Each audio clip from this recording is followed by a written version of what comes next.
Have you ever wondered why some people who've been through narcissistic abuse are full of clutter? It's not just a messy room or disorganized desk. It goes way deeper than that. If you are unsure of the reason why, then this video is for you. Let's break it down, shall we? Reason number one is, this clutter is a silent cry. Have you ever walked into a room and felt overwhelmed by the mess? Well, imagine that mess isn't just about scattered things. It's a reflection of something much deeper.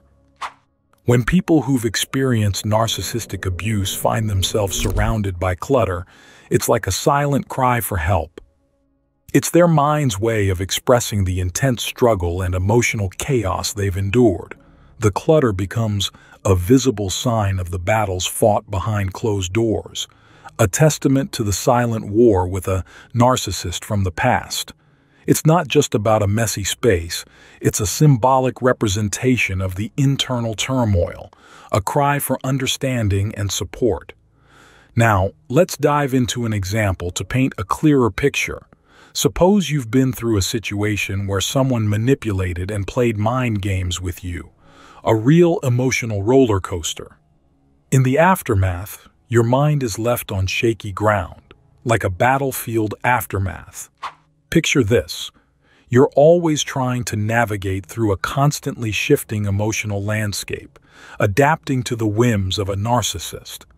The clutter you see is like a physical manifestation of that internal chaos. For instance, the pile of clothes on the chair or the papers scattered on the desk is not just a result of disorganization. It's a tangible reflection of the struggles faced in the past. The clutter becomes a silent plea for understanding, patience, and healing in the aftermath of the storm. The following reason for this is number 2, going into control freak mode. In this portion of the video, let's talk about why folks who've been through narcissistic abuse might turn into a bit of a control freak, especially when it comes to clutter. So, picture this. You've had someone messing with your life, playing mind games like it's a twisted hobby. In that chaos, clutter becomes your secret weapon. It's a way to say, hey, in this corner of my world, I call the shots. It's not just about having a messy room. It's about reclaiming a sense of control in a world that felt totally out of control. For instance, you've been in a situation where every decision felt like it was made by someone else. Your choices and your life are essentially on puppet strings. Clutter becomes your rebellion, your way of saying, I might not have had control back then, but I sure do now. For instance, that seemingly chaotic pile of stuff on your desk is your way of making decisions, even if they're just about where to put your coffee mug. It's a small victory in a battle for control that once seemed impossible to win. So, clutter, in this context, is a way to reclaim a sense of autonomy and shout, this is my space, and I make the rules here. The next reason is something really intriguing. Number 3. Clutter as a distraction game. Now, let's talk about clutter as a sneaky distraction. Imagine dealing with emotional wounds from narcissistic abuse. It's like facing an emotional minefield. Clutter becomes a strategic move, a way to avoid stepping on those mines of pain. For instance, picture this. You're holding on to random items, almost like emotional band-aids, offering temporary solace. It's not just about a messy room. It's a clever distraction from the painful introspection and the healing process waiting in the corner. Suppose you have this pile of things that you've been hoarding, maybe old letters, trinkets, or even just a bunch of random stuff. It becomes a shield against the emotional landmines, a way to momentarily avoid the deep wounds left by the narcissistic abuse. Listen closely. Clutter, in this scenario, is like a security blanket, a distraction that says, hey, don't look too closely at the real pain. Focus on these things instead. It's not just about disorganization. It's a strategic move to navigate the minefield of emotions left by the narcissistic storm. Hello viewers, surprisingly, 90% of you have not subscribed yet. If you find this video helpful and informative, liking it and subscribing to this channel would help us a lot. Now, let's continue to reason 4, shall we? Reason number 4, executive functioning in crisis. What does this mean? Okay, I'll explain to you by example. Imagine your brain is this super busy office, making decisions, laying out plans, and basically being the boss. Surviving narcissistic abuse, though, is like a storm hitting that office.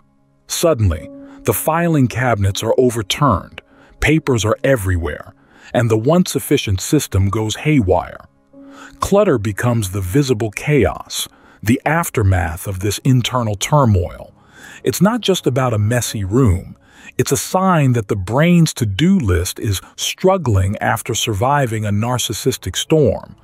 Now let's get real with an example. Suppose you're dealing with the aftermath of manipulation and gaslighting. Your brain, once this organized office, is hit with a storm of stress and trauma. It is like you're trying to go through everyday tasks, but suddenly, organizing, planning, and decision-making become as troublesome as climbing a tricky mountain. That seemingly disorganized pile of clothes on the chair. It's not just about laziness. It's a reflection of the impaired executive functioning caused by the stress of narcissistic abuse. Clutter, in this context, is the visible struggle of a mind trying to get back on its feet after being hit by the storm. Next, reason number 5, seeking support in things. Let's get real about emotional wounds and how clutter becomes a sort of band-aid for the heart. Surviving narcissistic abuse leaves scars, right? Clutter, in this scenario, is like a symbolic way to fill those wounds temporarily. It's not just about random items, it's about finding a momentary solace in the chaos. For instance, picture this. You've escaped an environment filled with manipulation and emotional turmoil. Clutter becomes a way to fill that void, even if it's just symbolically. Those items you hoard are like emotional placeholders, creating a sense of temporary comfort. The gifts you receive from a friend, the book you borrowed from your sister, any random stuff you have. It feels like whenever you see these, you have this support near you. It's not just about disorganization. It's a way to say, look, I can fill this emotional gap with these things for now. In a nutshell, clutter is more than just a messy room. It's a shout-out from a mind that's been through the ringer. If you've been through narcissistic abuse, you're not alone. Reach out, seek help, and remember, each small step is a step towards healing. Keep it real and let that healing journey begin.